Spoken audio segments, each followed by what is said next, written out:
everyone. Can you hear me clearly?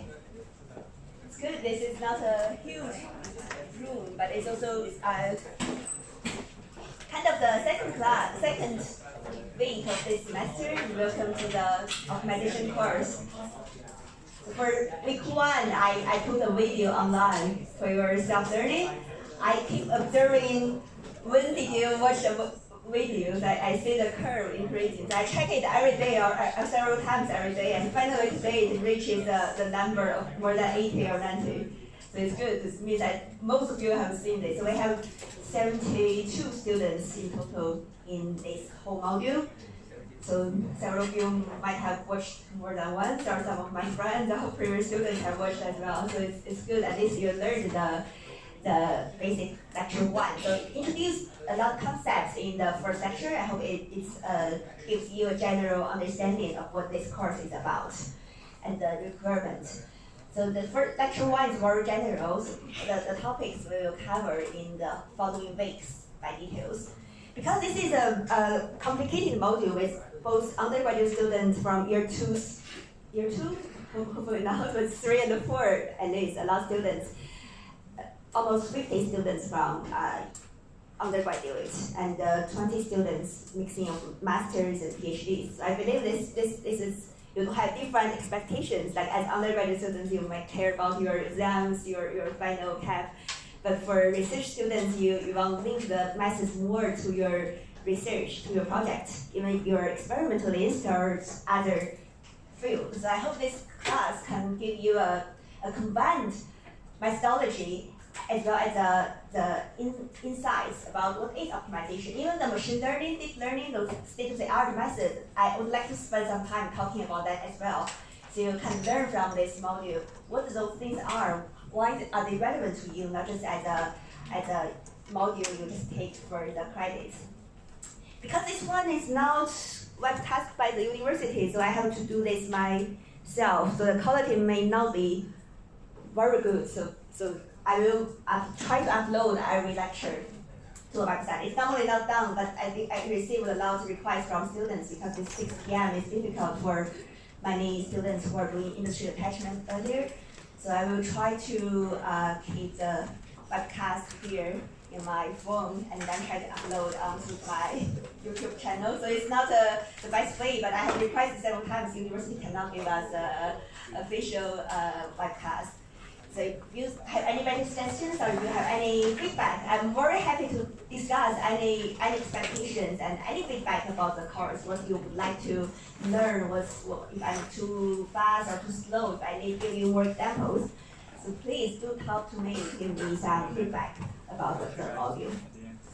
Okay, so this is already lecture 2, so I assume you have watched the video, and now it's the time to move to the real optimization part about some mathematics and some basic programming. But we start with the simple optimization. So I put on the title here, it's single variable optimization.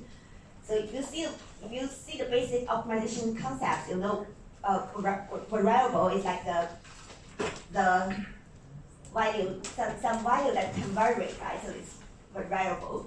So these things are the thing you want to vary to decide to vary this variable and get this optimal value corresponding to the objective function you want to minimize or maximize. So this is what normally we indicate as x here. So the single variable is a very fundamental type. It's the easiest optimization problem, but it's very important. It's often very commonly used in many problems. In many of the problems, you can just use the single variable optimization to formulate it, simplify it. Or even the multi-variable, you have like a series of x, x1, x2, up to xn. You can use a single variable optimization methods to solve that multi-variable problem, like to simplify the problem to single variable. So that's a part 1. And then if we got time, we will continue to the part 2. It's moving to more, not just single variables, they have more than one variable. So it's become a multi-variable problem, but also how do we solve that? And we start with those unconstrained optimization. We have discussed a lot in the week 1 lecture, optimization is found with your objective. So you want to maximize your profit, you want to minimize your calories, those kind of objectives there. And then with certain constraints like your budget or your upper lower limit. But then we first solve those without constraints because the constraint problem is more advanced, more difficult to solve. So we start with the unconstrained method and then extend to the generalized format. Okay. So I normally spend some time at the beginning of the lecture, 10 minutes to recap what we learned in the previous week, and wait for anyone who is went for dinner or come to class late. But this is important, so I expect you to come on time, but because many of you are doing commuting from the IA jobs, so I first do a recap of the previous lecture. And then for today's lecture, we will start with a single variable as I introduced, with introducing some examples and then talking about some basic concepts. So these concepts may be new, but it's a bit boring if you only state those concepts. So we will use some examples to show what these concepts are, and also the optimal conditions and numeric methods to solve those single variable optimization. And then in part 2, we will move to the unconstrained optimization. So some methods like the function value-based, the gradient-based, those kind of new methods that we will see the details what that these terms mean. One thing I have seen addressed in the week 1 is that for optimization, it's very mathematics heavy. So if you think nowadays we want to do the artificial intelligence or the machine intelligence or deep learning, machine learning, those fancy things, by nature they're mathematics. So you need to understand these mathematical tools. So this class, when you are in school, in class, it's best opportunity to understand why, what, how to solve those problems. Because in future, you just need to use some tools, software tools, or just ask your employees, if not some of your collaborators to solve those problems for you. You can work that just to design the concept. But this class is very mathematics heavy as well, so I hope you understand that. But we don't test you actually because it's too broad. We cannot finish all the things within a single module. So it's the only opportunity now we study those mathematics. You don't have to remember it. Getting sense is very important to know what those problems are, how to formulate these mathematics. Okay, so for recap, let's have that's quite a rough schedule, so we may adjust that based on the timing of the teaching. So we have finished lecture 1 of overview, and today we will study the single variable unconstrained. But we have too much content. If you have printed slides, we may extend to the next lecture. But next week, we have a guest lecture because I will show you some real examples how those optimization and AI, those Internet of Things are applied in real industry. So we have a guest lecture from the industry perspective to give us an overview. He has a lot of stories from his life experience. I will send you more information later so he can share some of the basic lessons from the industry with you next week as a guest lecture to see why optimization is important and how do you in future implement optimization. And then you will be better targeted to know how to understand these optimization concepts and use them in future. And also in the second half next week, we have our TAs to give you a software tutorial. So we have introduced the softwares we will use for optimization. I will do a survey later perhaps if you, or we can raise hands now to see if you have learned the optimization tools. I understand many of you have learned MATLAB before, right? At least MATLAB. And also, do you mind raising hands or you prefer to use a phone-based survey? Okay, so I want to see if you have experience or you want to say you are a user of MATLAB. Right, so that's quite general requirement for engineering students. But this MATLAB is more traditionally used to solve optimization, and it's good to have a lot of toolbox.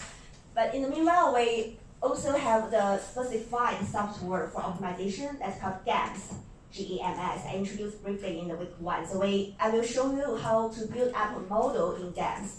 GAMS is good because it's very well tuned to the optimization problem. It gives you to define your variables, your parameters, your objectives, and you follow the instructions step by step. And it's powerful to use different solvers, different algorithms. Just put the name there and solve that and get results. So this one might be new to almost most of you like this, so we can show you that. And I also want to understand at advanced level, how many of you have been familiar with Python or some other general programming language like CN? Okay, so still several, it's good, very good. So this, if you know those open source programming language, then you got advantage to, or you can learn from this course. You have enough freedom and time to learn, to use this open source programming language to help you build up some models. They have very good package to solve optimization as well.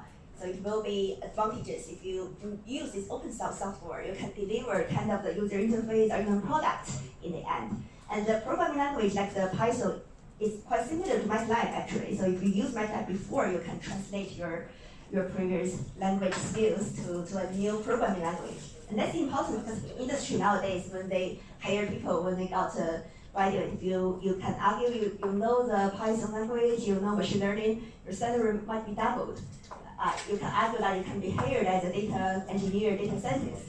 So that's nowadays when all the companies are talking about AI, because they came to visit us, they want to build up their Industry 4.0 with all the intelligent system, with Internet of Things, but they're not doing very advanced things. If you learn enough from your school time, do some projects, you will be confident to add that to your CV as well. So that's something we hope you will gain confidence with programming by the end. So from last year, many students in the end, when they do projects, they go back to Excel because they think they're most comfortable with Excel to do all the data processing and programming. So it's okay to use Excel to collect your data, analyze your data, and Excel has solver as well. I don't know if you have used that. It has a kind of toolbox optimization. So just put this line, you put your objective. A3 plus B2 is my objective from the others, and then you put a range of your variables. So it's simple, you just follow their instruction and you put your equations there. But we don't recommend you to use Excel. That's something you can easily learn in your tutorial, your self-tutorial. So you better try something more challenging and more rewarding for education. Okay? And then we have Chinese New Year holiday, unfortunately or fortunately. we will have some preparation for individual projects, more time for during the Chinese New Year. And then we have the convex optimization introduced. We have 2 sessions probably in moving to the computer room at E5. So there we can do the hands-on practice in the computer room. Mainly I will show you games and probably some Python coding to build up optimization model. So know that we have 2 quizzes. So this is the only exams, and it's open book, so open book, open notes, no worries. We only have those 2 quizzes. We don't have midterm or final, just 2 quizzes and 1 individual project, 1 final project. Those quizzes are important because it's designed to test your understanding of the basic information. To do the projects, you don't have to remember all the nodes. You just try to implement the program, the models. But for the quiz, you will review the lecture notes and grasp the key idea. But it won't be very difficult. It's all the things we have discussed. And if you need some sample questions, I can deliver 1 week or 2 weeks earlier than the quiz to you. And then in the overall course, we will cover linear programming. So linear, you might know the word, but linear programming it's a huge branch. They normally have a class of linear programming in business or in mathematics department. So it's a lot of methods. Linear is not easy. You think linear is like a line, but it's a lot advanced methods to deal with linear programming, linear optimization. So we have 2 modules designed for that. And then we catch some integer. We keep giving you the concept. Integer is quite important. It's either binary, we call it 0, 1, it's kind of digitalized binary variables of 0 and 1, or the integers from 0, 1, 2, 3, 4. So those integers are very helpful when you formulate a model to describe your process or describe your optimization problem. So we'll have some module covering mixed integer problems. And the time allows, we will introduce multi-objective. Multi-objective, now before we only see 1 single objective, I want just maximize my profit. I don't care about safety or quality. But multi-objective gives you a multi-dimension. You can put all different considerations to your objective and solve it in a comprehensive way. So it's very useful. We will show some of the multi-objective methods. If the time allows, I will give you at least one lecture on machine learning, and you can also practice any of you have deep interest in machine learning methods nowadays because it's becoming so powerful, can do a lot of things for human beings. So the only way not to be replaced by AI is to like master AI. You can program well and you can develop your AI. But those AI things now, it's not that, it seems very amazing or sometimes astonishing, but still you can understand it's still mathematics, to tell the truth. You understand the mathematics and can design those algorithms well and can let the machine to do the things for you. Of course, we don't touch the hardware part. We don't design the robots or the AI robots. We just learn the brain, learn the fundamental algorithm and the methodologies. And if they have taught stochastic, I guess we won't talk too much about stochastic, but more about the data methods, data-driven methods.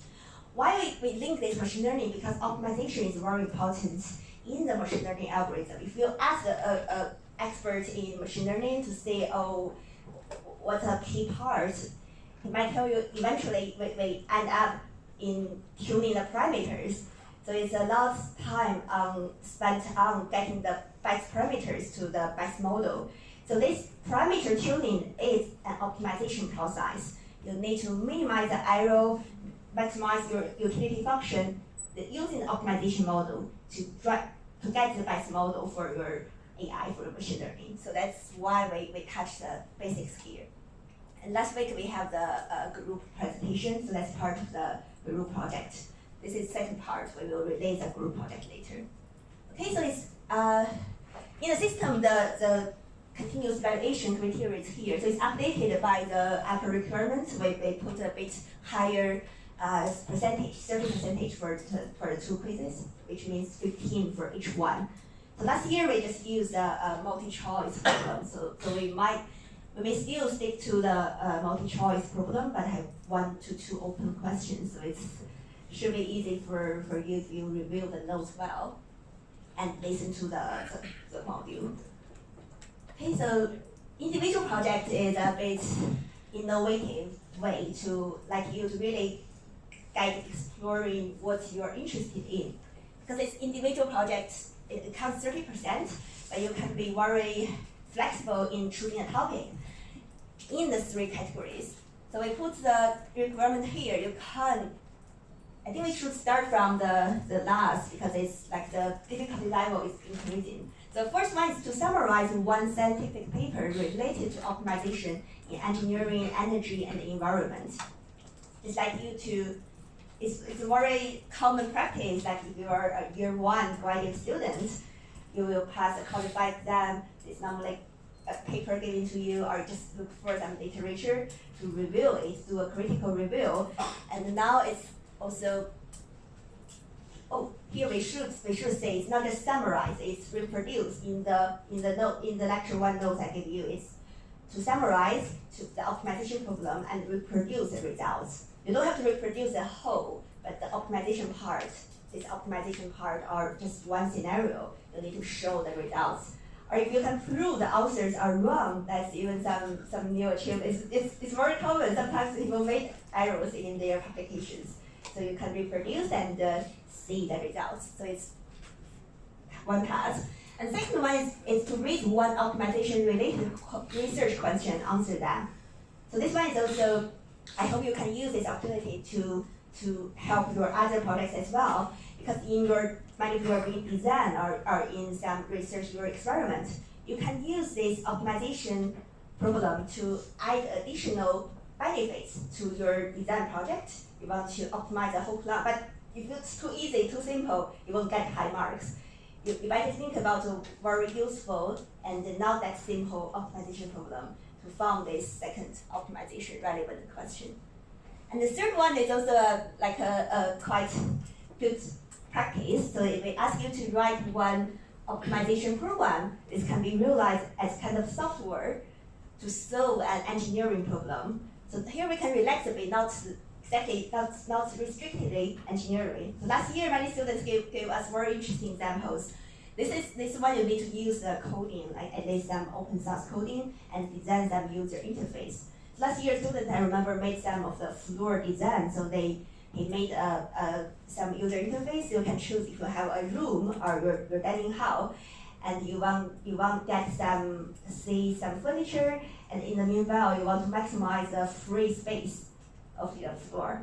So that's very interesting. He that you can like you go to the IKEA and then you pick several furnitures and then to stand them at a certain place. You want some layout, and then the program can help you to do the optimization, layout optimization to give you the maximize the free space.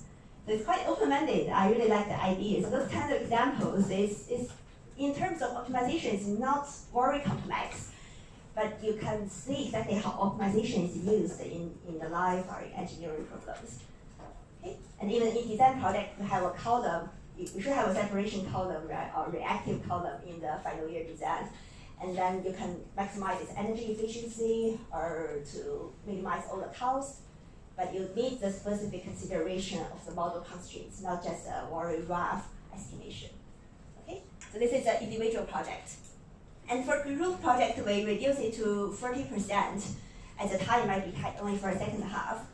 So we need you to form a group of 4 to 5 students. You can start to meet your friends now, but you only need to form the group during the recess week. So 4 to 5 people, we can like you to work on a real world statement. We will work with the guest lecturer next week. So he has a lot of real world problems that need to be optimized. So what he's talking about next week might also be very relevant. You can hear about his experience. He did a lot of business. He used to stay in IT in the US and work for some, even 30 years ago, they started to do machine learning in IT companies. But then he moved across the world, coming back to Singapore to do some agriculture first, and then do a lot of the vertical farming in the urban area, and also do fertilizer production. And all the problems he has ever done. So her name is Clive Chong, so he's coming next week. Whatever he's done, he always pay attention to what's the part that can be optimized, and how he's very keen to collaborate with us to optimize his process or system. So what he is introducing about the energy, environment, will be used as a topic for the group project as well. Okay, so the detailed evaluation criteria will release later. Alright, so that's all about the course. If you have any questions, we can discuss offline, or if you have any ideas for optimization for your individual project, you can feel free to talk with me to find some interesting paper, and you're not sure whether it's a good way to reproduce the results. You can also share with me so we can discuss from there. I have my office hour every Saturday, 10 a.m. to 1 p.m. as well, so you can feel free to stop by general weekend time. Or during the weekdays, you can just drop email to arrange time with me. All right, so let's do a quick recap about what we learned in the week 1. So what is optimization? This format you use again and again. You have objective function to minimize a term or maximize a term. We know minimize and maximize, you just add a minus sign. So it's equivalent of the objective functions. We clearly define it. And then we have ST is subject to certain constraints. So those constraints are specified to your system. You first have a group of the model equations. So here we just use H, X, Y. But you can have several. You can have a lot of the equations. Sometimes it's so large scale, you can have like thousands, millions of the equations. But if you have too many equations and too few variables, it probably will become infeasible. But when you formulate this, it will just put all your equations, model equations to here.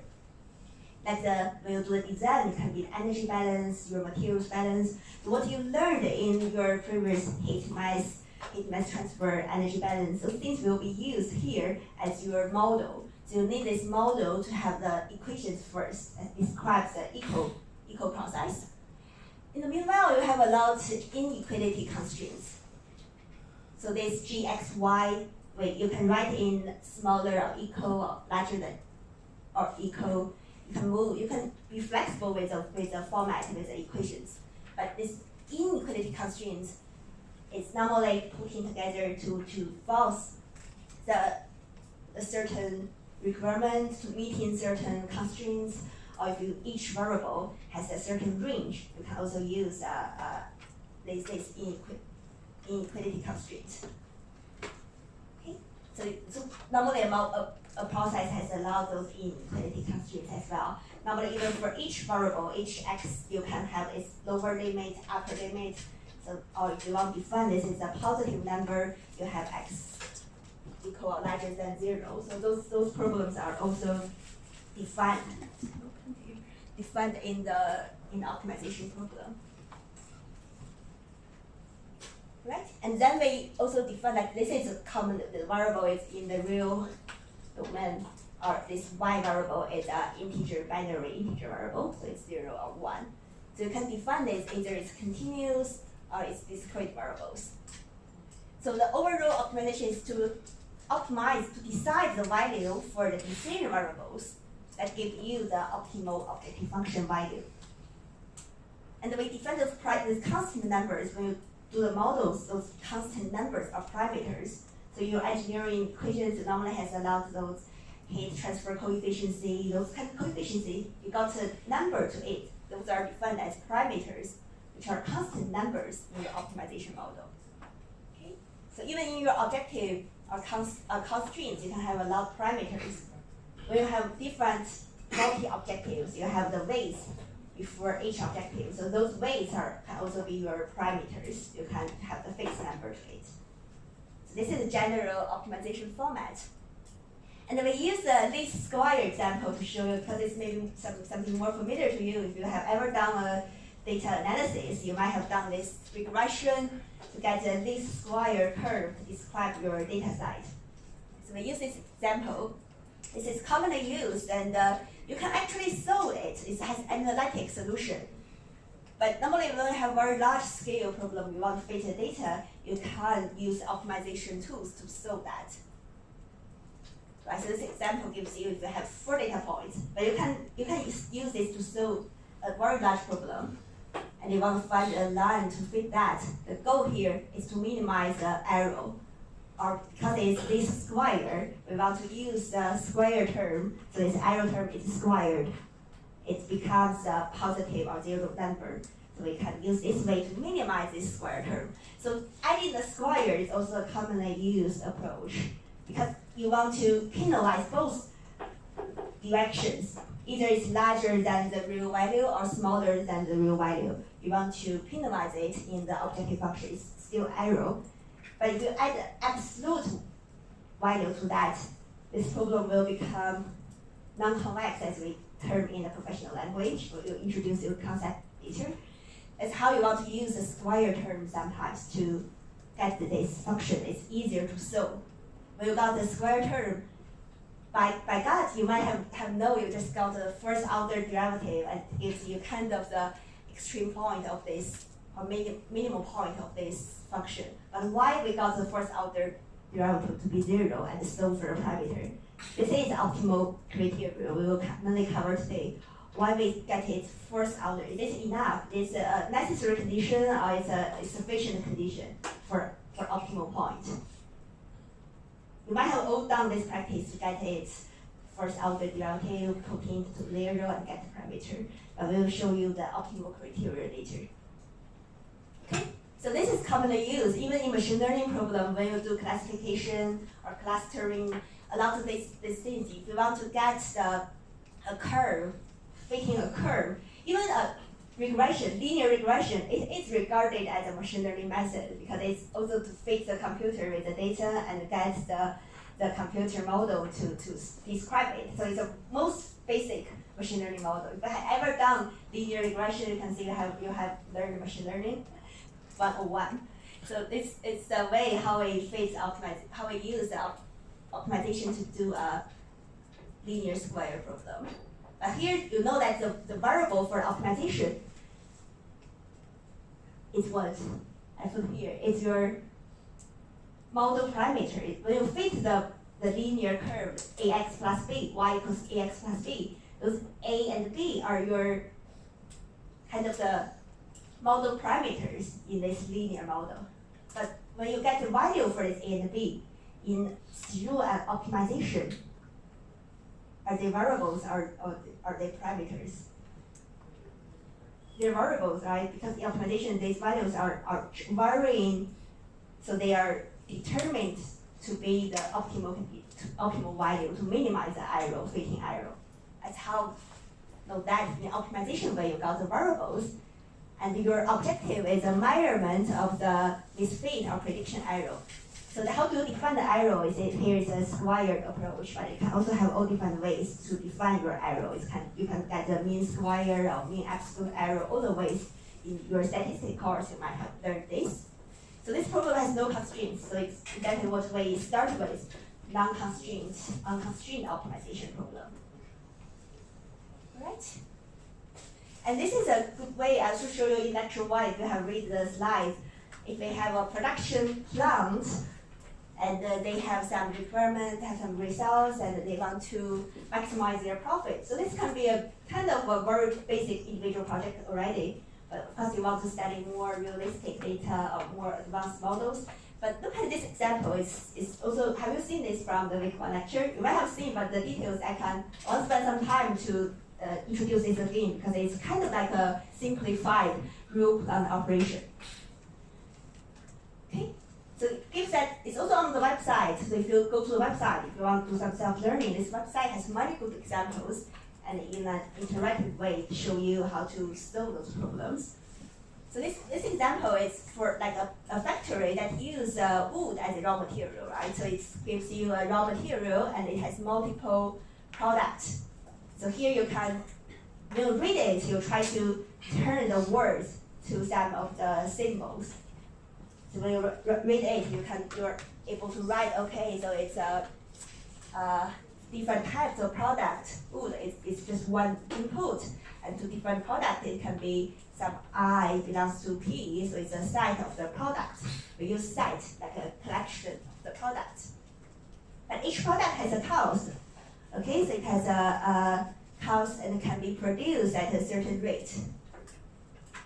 So we want to decide if we, given the demand, the amount of each item to produce to maximize the profit. So capture the keywords, you know the cost, okay, so it should be given as a parameter. If you formulate the problem, now it's like you're giving the parameters. But when you do it in real world, you need to think about what you know. So what you know becomes your model parameters. Is this, the product has a cost, you should know this cost. You can modulate it as some of the cost of time or cost of the results, and it can be produced at a certain rate. So this certain rate normally is upper limit. You cannot go beyond that limit. And the goal is to decide given demand, given the demand, so you know the demand, it might be a market demand to be satisfied. The amount of each item, okay, I want to decide the amount of each item. This becomes my X variable. I want to decide this to produce, to maximize the profit. My objective is here, I want to maximize my profit. So if I write in the standard way, of course, I start with minimization or maximization. So here just maximize the profit. What is a profit? You learn the basic business 101 or economic. Profit equals revenue minus cost, right? What you collect from selling the product minus what you spend on the products. So revenue just like, because you know your production is X, you assume it just make some assumptions as well. You need a lot of assumptions. If you sell all the products at a certain, right, HRI can be your selling price, so you got the total revenue, and minus the cost. So in this example, cost is giving like a function already. It's based on how much time you spend. So like we don't touch details, but this specific problem, it gives you a cost function in this way. So it's a function of time, because they say if I keep my total time within 100 hours, my cost is constant to be kept there because my plant is normal operation. But if I go beyond this total time, I have to over operation. I have additional cost. And the cow says that the more time I operate, the more it's a linear relationship. So it's given here. But these cost functions are also what you need to define in your real problem, in your own problem formulation. All right? And then this is your total profit. So then you add the constraint. So here the example is because the T is the total time. So you need to calculate the total time. The total time is the time used to produce each product sum together. Because the time here is like the machine time. It's kept at a certain range. You need to use the same plant for the operation. So in this problem, it's found as the total time. So ideally, this can be formulated as xi multiplied by pi. Right? If you know for each product to produce 1 unit of product I, the time required is pi. So you can directly use xi multiplied by pi. But in this case, in this example, it gives you the production rate. So pi is unit time, within the unit time, 1 hour, how many units you can produce. So it's actually pi equals 1 over ti in this example. That's why it use xi divided by pi here. So it's just a little trick here, but you can use your own formulation based on the units, you can define it. And here it's simplified, it's only add the constraints that for each product, it has an upper bound. And of course, xi for each product, you cannot produce -1 product. It must be a positive variable, so we add the constraint of equal or larger than 0. So those are the common way to add the x variables. Okay, and you got your total size, I is a product. And here it's not unlimited, you got your T max here. That's a basic formulation of optimization problem. So very interesting thing when you do in practice, you may think, oh, my model is this and that, and so I try to implement, and you always got infeasible solutions. That may maybe due to some of the, you don't add the sufficient constraints, so your space is like open space. This another concept, what the constraints describes, we call it feasible region. So that is your feasible region, you can search for your optimal X. So if you don't constrain it well, you might got infeasible, might be infinite, or it's no optimal point. So just pay attention there. When you do practice, later on we can show more methods, and also you can do trial and error to add some constraints. It may turn your problem feasible.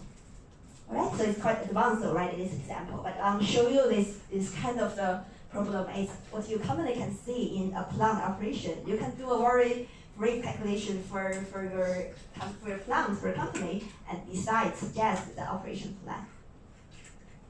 Alright, so this is an example here. And then let's move to the single variable optimization. Now we want to know what the problem is and how to formulate this. So I put it here, because we don't use textbooks for this module, it's quite a lot of open area. Because optimization is a field that's relatively new. Even the linear programming was dating back to 1930s, so it's not like a traditional field that has been very mature. It's still under development. Even many problems are unsolved. Like later on, we introduce you some of the global optimization. It's not guaranteed you can always find the best optimal point, and there's no commonly agreeable best model. So if you want to do research, it's a very active research field. You can try your talents. If you're very good at mathematics, you can develop your own algorithm to find that. But just keep in mind, this is not this is very new. It's keep developing a lot of new fundings. It's how we don't want to stick to a published book 20 years ago.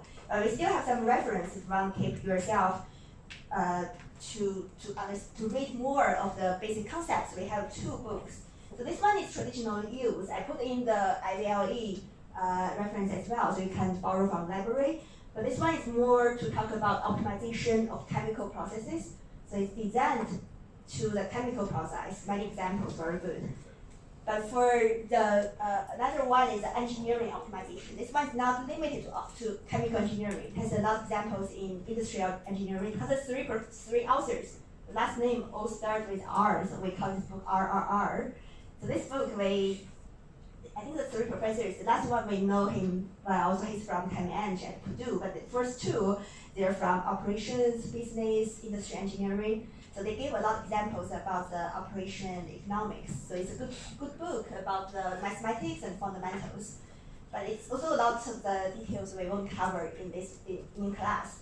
So if you want to link this, what we taught to the book, because the book is available in PDF format, I uploaded to AVLE as well. You can go to the chapters to really read more details. Okay. So this part is chapter 2, functions of a single variable in this blue R textbook. The PDF is available. It's also available in library, so you can directly use. It's no need to really buy a book unless you're very rich. If you optimize your budget, you can buy one. It's also good, but you don't have to buy the book. Okay. So single variable, as we said, we can have a lot of examples. Even that one, the x is if we only have one product, it becomes a single x only one x. So here let's see many of the business problem of profit optimization, profit maximization. If we think a plant manager wants to maximize the profit, so similar example as a simple one we just discussed. And what he can do is to vary the quantity of products.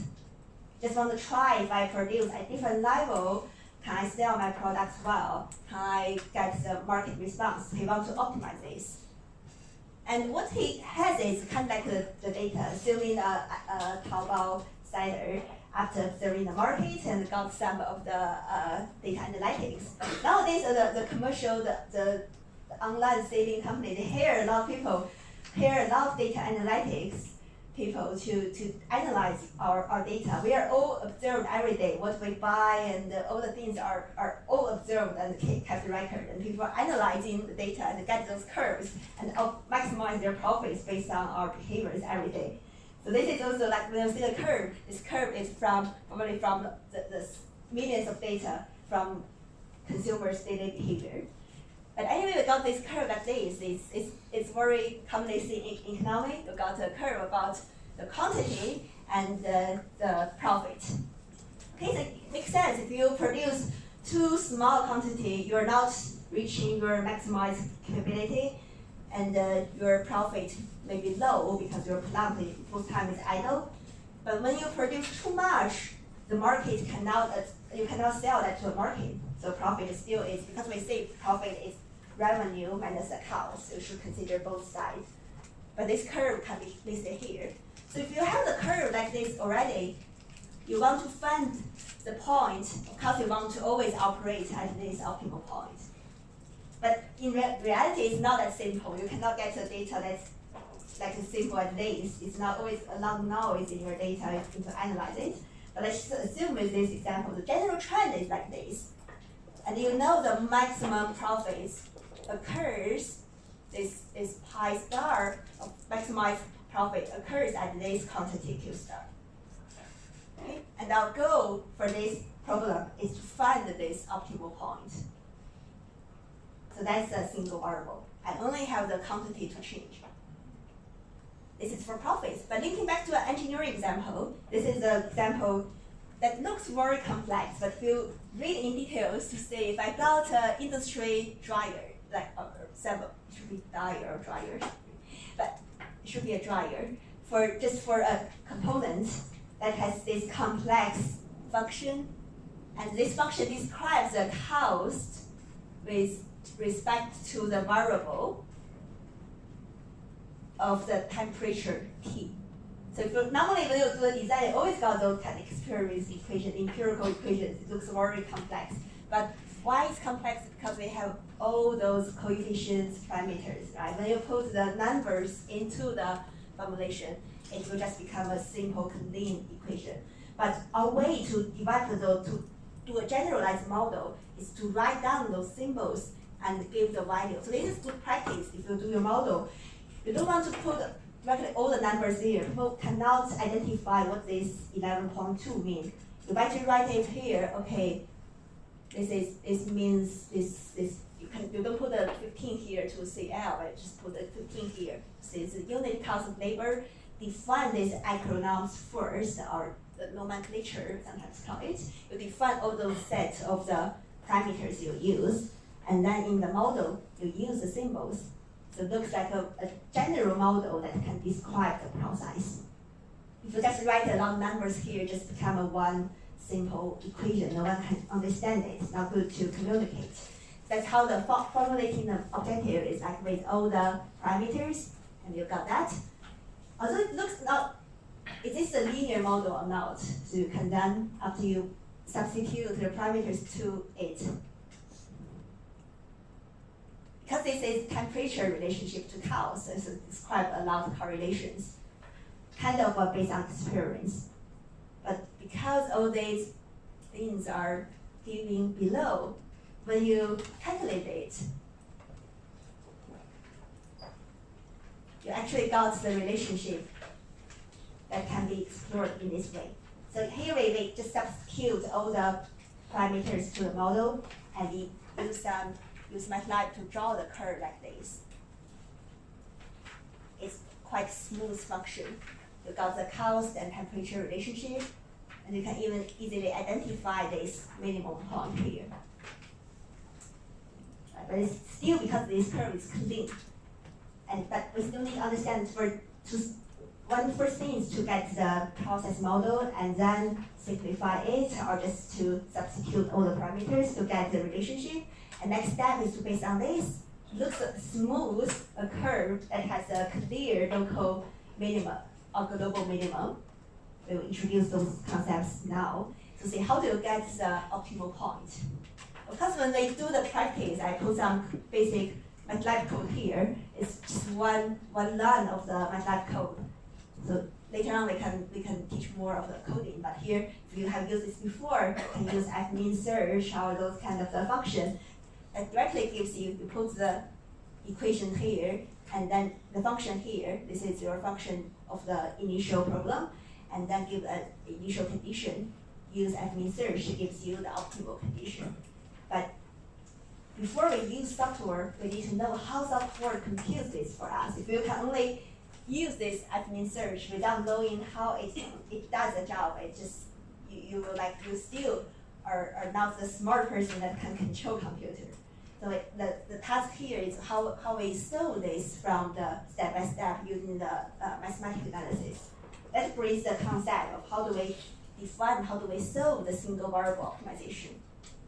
Okay, so we have like, this is simple case, or simplest case among all the optimization. But it's also very practical, and it can be used as a foundation for multivariable optimization. Okay? Because when we have multivariable optimization problem later, we can think about this is also a kind of an algorithm. You can first find a suitable search direction, and then search along that direction. You kind of don't consider the other x. You put them as parameter as known already, and then search along one single x, one single direction. In that way, you start to solve this single variable optimization, and then you start to search one by one. So this one multivariable optimization can be solved. It is also a commonly used algorithm. Find the direction and turn that to a single variable optimization. Okay. That's why this method, what we learned today, will also be used in the future algorithm. This is a foundation for future. All right, so if we consider this function, we just said, what's scalar? If we say one, if we just, scalar, vector, matrix, those basic mathematical concepts. So it's just one x, it becomes kind of scalar, only one x scalar. So if we just, a scalar function f(x) depending on this single independent variable x, and has a trend of this, and then we want to minimize the function f(x). It's a single variable optimization. We can have constraints, we can have a lot of constraints, but it's basic to define the feasible region. Okay. So this is quite mature technology. We can use a basic algorithm later on we can introduce to how to solve the SVO. But then, to better solve it, we have to understand some new concepts, because I guess continue, you might have seen, it's easier to understand, and you learned in mathematics what is a continuity. Because you can directly tell, what we list here is all very straightforward. So it's only one dimension. You can tell if it's a break there, it's not continuous. If it seems a smooth function, it's continuous. But when it goes to higher dimension, you need to use some criteria to tell either it's continuous or not. That's how the function is listed here. So from the basic single variable x, if it's continuous at a point x0, it has the 3 criteria. So it must meet all the 3 criteria. So first, you must have a value at this point. If it's in infinity or minus in infinity, it won't be a value here. So this value must exist. And in the meanwhile, its limit from x to x0 must exist. So this limit exists there as well. So it's like when you go along the curve to approaching certain points, there must be a limit. You don't go infinity. So this is to avoid you go to infinity and has no value here for fx. So infinity is now regarded as a value for here, x is here. And the third one is important. It also, this limit exists. It's also equal to the function evaluation at x0. What does this mean? So if you have a function like this, right, it's still this limit exists, but it's not equal to the function value here, because here is 2 points. So you can easily tell this is not continuous. But to meet the criteria, you need to evaluate. And if it is x0, you need to only have one value that equals to both sides of the limit. Right. So although this point here, you can tell if it's continuous or not. So it just give you some examples. Because continuous is you can easily tell from the curve, and you can also evaluate from here. And some examples why we care about this, because in our engineering applications, we normally face a lot of discontinuous phase, discontinuous conditions, or even discrete.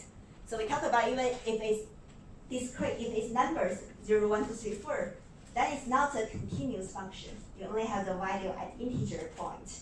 But this is very common if you consider you buy some product, it only gives you 1 apple, 2 apples. You cannot buy continuous apples, 1.35 apples. So those values does not exist. So this is why we care about continuous. It's important to you formulate one variable, you should define its continuous or discrete or non-continuous. So this is not discrete as well, it's not integer, but it's like by different periods. So this is commonly seen when you consider some cost. If you are within certain range, you pay this amount. If you go beyond certain range, you pay this. Like for your electricity consumption, below certain kWh, you just pay a constant amount. So this is also the discontinuous case. When you formulate your variable, you need to define its type. Even your parameter given, you need to define its continuous or its discrete or discontinuous. Okay, so this is easy to understand, but then we have a new concept, the convex. I guess this is, if you don't study optimization, this may be quite a word you will never use in real life, a convex. But convex is so important in mathematical concepts. How do we define that? So convex basically has a convex function. We have briefly talked about this in week 1, but again, to emphasize it, it's to describe kind of the function. If we got fx, the criteria is that the function value has the function value evaluated as the combination of x1 plus x2. So it's kind of some x in between. So it's x1, x2, and within this range, you got a point. If you evaluate the function value, so if this is the function f, the function value should be equal or smaller than the combination of the fx1 and the fx2. So this is fx1 value, this is fx2 value. If you do the linear combination of these two values, it should lie on this curve, on this straight line. Right? To do the plus with the alpha beta, it's the value here. So it basically means such shape that the function of this f is smaller than this curve. So this means that the curve is convex. Why do we care about this? Because the convex, if you see the problem is convex, it will be very easy to solve using it can be proved many algorithms will give you the global optimum. If you know the problem is convex, then this minimum point here will be a global minimum. But if now the function is now that it has a lot of the up and down there, does not meet this criteria, that you find the minimum point. This may just be a local minimum. This may not be a global minimum. Okay, this local and global will also introduce what does it mean later. But just remember what do we mean by convex here. So remember like the profile. So we have those shapes to be a convex one. So it can define a convex function and can also define a convex set. It's similar idea for convex set. It means the point, when you have the set, the point in between should lay within your set as well. So you have 2x here, and then alpha x1 plus beta x2 this connecting line should fall in the region as well. So you can take some time to think about this is a convex, right? If you have any 2 points, the combination should fall in it as well. And this is convex. This is concave because we have point here and point there. The combination may go outside of the convex set. So think about A, B, C, D. Are they convex or non-convex?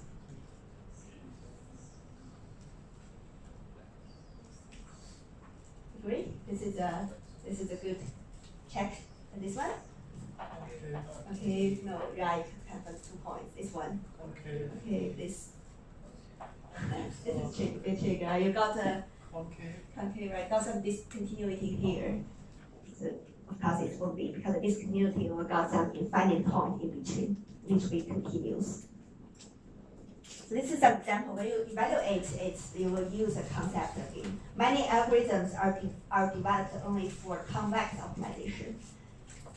When you use software, it will say your problem is not convex, you cannot use this program. But you need to understand what does convex mean.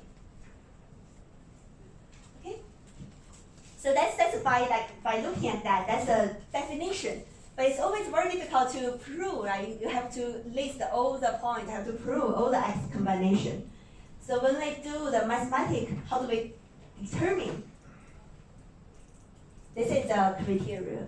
So you then need to do some basic calculation. How do we decide if fx is a convex function? And since if fx has continuous second partial derivatives, the second order. Here, assume x is a single variable. We don't have to route for multi-variable. Start with single variables. You know how to calculate a first order derivative and then a second order derivative for a function. Right? So we use hx to indicate this Hessian matrix, H matrix, to indicate the second order derivative of fx. So we can define this if fx hx second order, if this hx is positive definite. What does positive definite mean? I learned the concept many years ago in your math class. Positive definite means for any x is x is like a vector. If hx is a matrix, x is like a vector. But here, because we consider one single variable, so your x will just be a function. Let's do some examples later, you understand. But here it just means hx is your second order derivative as a function, and x is your variable. So if hx is always larger than 0 for all the x that are not equal to 0, then we say it's strictly convex. It's similar if it's negative, it's strictly concave.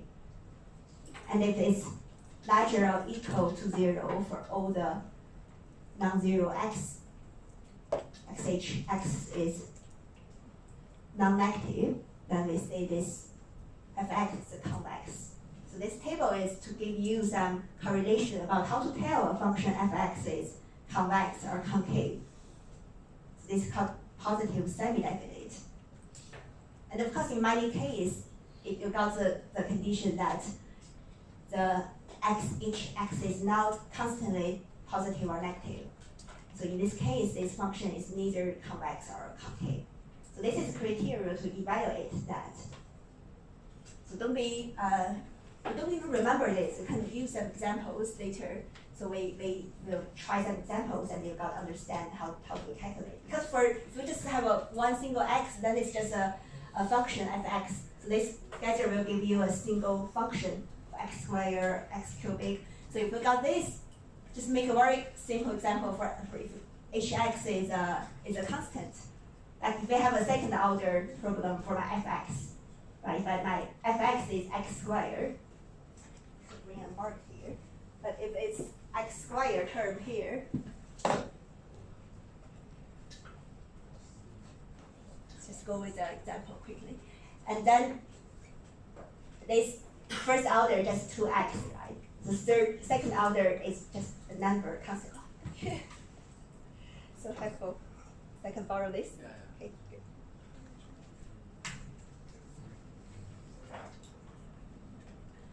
Right. So let's consider any, because now we only consider the single variables, which is fx. It gives you a function of this. You can easily write the first order is, we normally use a prime to say first order is x, right? So the second order, you can write as is a constant. That's how this xhx just become, the way we put the transpose here, because for later on we have when it becomes multi-variables, we have x1, x2 to xn as a vector, so we need the transpose here. But if it's single variable, x and x transpose is the same. So we got x multiplied by 2 by x.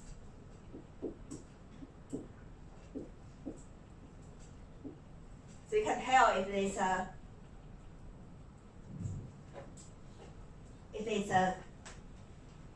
always positive or always negative, or the original function is convex or concave. Because we know x squared just format like this. It looks like a convex shape. When we do the calculation, this is a criteria. We tell that the xhx is 2x squared. So for x non-zero x, this term is always positive. Right, so we can say for all the x not equal to 0, this function is always positive, so it corresponds to this. Therefore, this original fx is always strictly convex. So that is why we have those criteria here to help you to understand. But later on, when x become a multivariable, this will be helpful. You cannot observe by eye to say a multi-dimension. People can only see, we can only draw this on 2D dimension, or better you can see 3D figures. But when it becomes high dimension, you won't be able to tell by observing the curve. So you need this criteria to help you to tell if it's convex or not convex. Okay, and just another term here, we just keep giving you all the concepts so later on you can use them properly. It's called monotonicity. So this term just by its name, which means if a function fx is monotonic, so it means it's just a keep constant trend. It's either keep increasing or keep decreasing. You can observe this. Okay, this is what monotonically increasing, monotonically decreasing. So it's just a constant trend for either going increase value or decrease value. But you can also tell if it's monotonic or not by using the mathematical criteria. If you have 2 points, x1 and x2, we always give 2 points, but these 2 points are any, so it means any 2 points on the curve.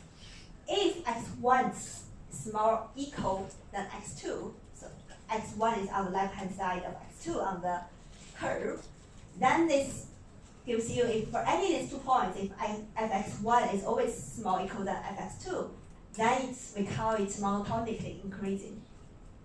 So like this. Or if it's the other direction, we call it monotonically decreasing. But if this does not hold, it cannot be a monotonic function. Like those kind of the points or curves, it's not the single trend, so it's not monotonic. This is also a concept here. Again, the last one, we have say monotonic already. Then we bring the next concept on top of this. Is say if one function f(x) is unimodal,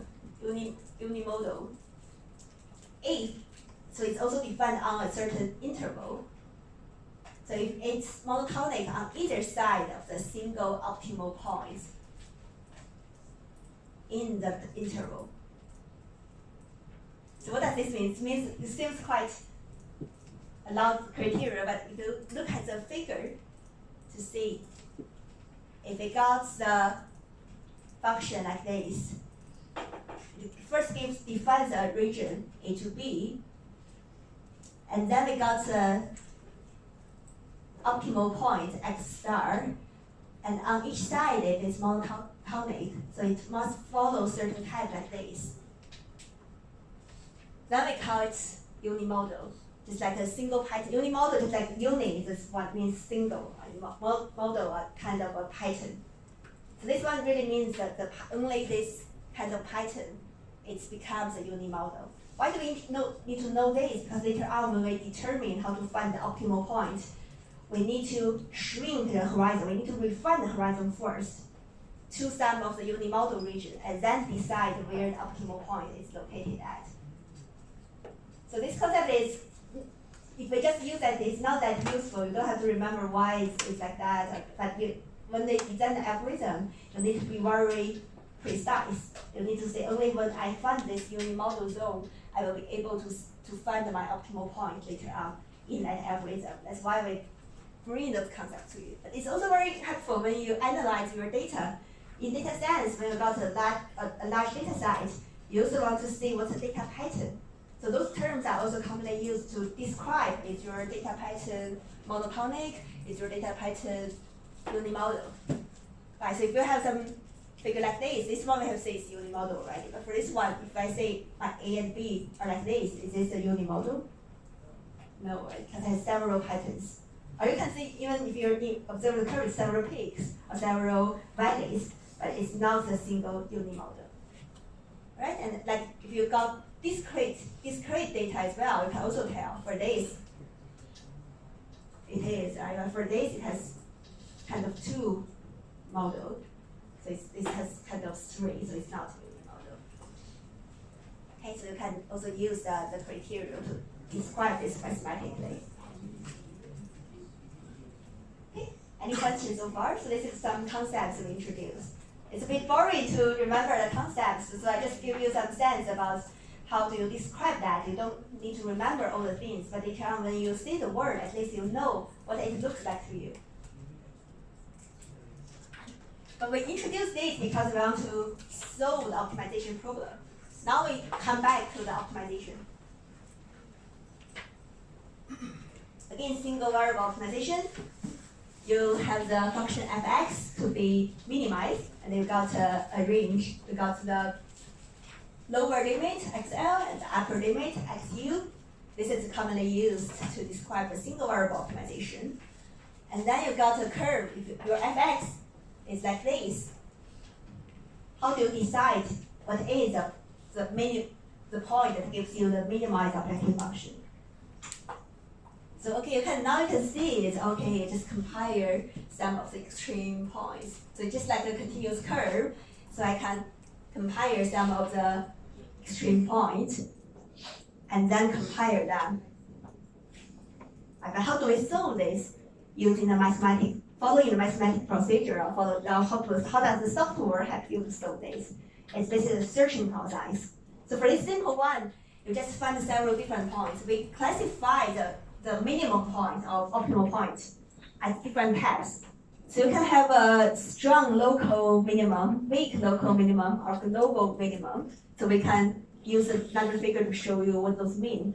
But you know the local and global really means it's either some points around it or the values are larger than it. So in mathematical definition, I didn't put here, but you can read in the book. It means giving you epsilon value within this range. All the x near within this epsilon distance to this point, all has larger value than this f(x). then you can define this fx as a local minimum.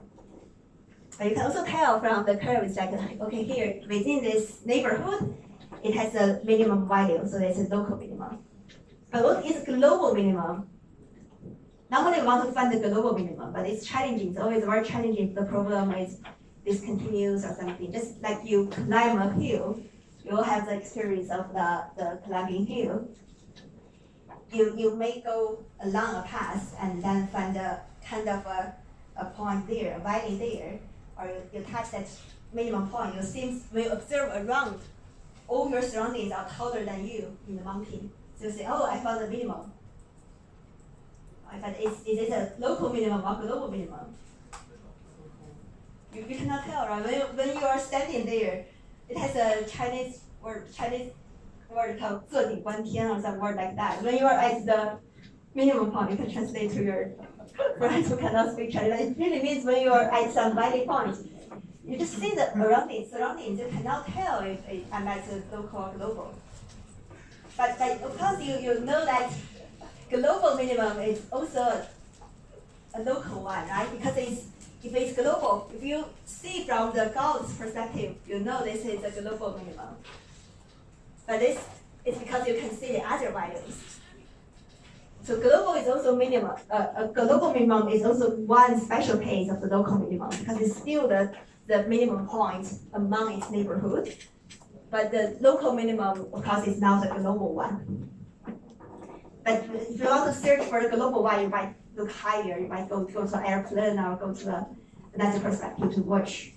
So in mathematical terms, when we calculate the function, we just do several evaluations. If we know the functions here, we need to compare the several local minimum, and then also this as the boundary, and as A and FB, because it's also kind of a local extreme point. You need to compare those values to find your global minimum. So this is the way how we compute it. But we also have some criteria, as we say, we can use the tool, like the derivative is more powerful. We can use the first, second order derivatives to give us the definition to exactly prove this is my minimum point. So it's basically two questions we want to answer. Why do we study this? I just observe. It's for complex functions, when you have thousand variables, you cannot watch and just observe to get the optimal point. So two questions. When you are giving a point on the curve, when you are giving this x equals 2, x equals 3, you are asked, is this given point the optimal solution? So we need some mathematical function to help us answer this question. Is this point the optimal solution? But even on a more advanced level, I want to know it in a dynamic way. If this x point is not the optimal point, then how does one go searching, keep searching? How do we keep searching to find this optimal point? So that's the question you want to answer. That's like a searching process. Optimization, you search, you climb the mountain until you find the minimum point or maximum point. Okay, so these two are our question. To solve this, we then got this optimality condition. So these are the two equations you have used. You may have used if you do like this square problem we did before, or some of the you will fit some curve. You have used this criteria, many not knowing what they really mean. So here they define those as optimality conditions. So it's basically two parts. It tells you if you got the x point here, right? X star is given point. You calculate the first order derivative first and make the value to be 0. So first order derivative, like we say, if our function is x squared, my first order derivative is 2x. And then make my function to be 0 and solve for my x. Here my x is 0. So this point is called the stationary point. Its first order corresponds to stationary. And then I further need to know if it's an extreme point, is local minimum or maximum. I need to calculate the second order derivative.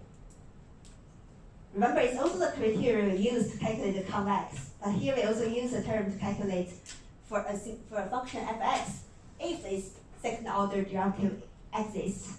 Some function even doesn't have a second order derivative. So if it has, then you calculate it and see if it's at this point is larger or equal to 0, or small or equal to 0. Then you can tell it's a local minimum or maximum. So this is the point. Let's show with this figure. It's better to know why we need to calculate this. If we have a curve like this fx, and then we just do the first order. So this can be quite a third order. This can be when you fit a curve, it can be some fifth or even higher order complex function. But you can still calculate the derivative. If you make df over dx at this point, make it to 0, you might get this turning point, or even this point. It will give you the 0 first order derivative. But then how do you tell if it's a minimum or maximum, or it's just like those kind of turning point, the saddle point we call it. It's neither minimum or maximum, but still the first order derivative is 0. You just need to calculate the second order to see what's the value for the second order. So here it's 2, okay, so we know it's a positive, so it's a local minimum. It gives you the x0 local minimum point here. Right? So this is the criteria how we, for single variable, it's straightforward, we can tell what is the optimal conditions. And then based on this, we will be able to tell the further to evaluate different extreme points. Because for you just make the first order, make it to 0, we got all the turning points, and then compare second order to get the minimum, maximum, or sum of the saddle point. And now we can use this figure to classify it again. If we know this is because this is at the range A to B, feasible region, so the boundary is always extreme point. It can always be a local minimum or maximum. You need to evaluate the point at boundary. And then if it's a point here, like this shape, it can be a strong, it's still a strong local minimum. But because you know all the points, so this point you can observe it as a global minimum. But for the others, like if it's platform here, it becomes a weak local minimum because the surrounding neighbors' values can be the same as a kind of a plateau here. So this is classification, how do we tell the different optimum point. Can that weak local minimum also be a weak local maximum? That plateau? Plateau here? Yeah. Why? Can we also call that a weak local maximum? Because the neighboring points are still flat anyway. That's an interesting point, but then how do you compare this with you still need to compare it with neighbors for this set of points. Right, so they're it's flat, right? But compared with this, both sides, it's kind of the decreasing trend. So there's still a minimum point. But if you only compare like that one dotted line with like the infinitesimally small neighborhood. Right. Yeah, but that's not the definition, unfortunately. So if you say this is a maximum, you just compare along the curve. So it's still a minimum, a weak minimum. But that's very interesting. It's very restricted from the mathematical definition. So better write down the mathematical definition to see it. Right? And that's basically the content for a single, for those basic methods, how do we tell if a point is a local or minimum or maximum. But then for global, as we said, for global optimization, to find the global minimum point, we have used the way to observe, compare several values. But the algorithms are not material. There's no, like, everyone agree this is the algorithm. We are guaranteed to find the global optimum. It's no guaranteed algorithm. It's still, you have to do some of the comparison and find it step by step. So the way is that if you solve this maximization problem, or minimization is the same, you just first step 1 sets the first order down to be 0 and compute all the stationary points. And then to find all the stationary points, x1 to xn, together with a boundary with this interval a to b, to calculate these boundary values. So in total, you have n plus 2 points. You calculate their all the local minimum or maximum then. Then you need to calculate the value of all those values and then find the global maximum or minimum. So this is a way we can guarantee we can find the global one. But it's not the efficient way because it's not the comparison. So later on we will explore a bit more about some of the numeric methods to optimize a function of this. So this is then you've got an algorithm, you are able to use that to optimize your function. Okay. Let's have a 10-minute break here. We just come back on 7:30 and continue this.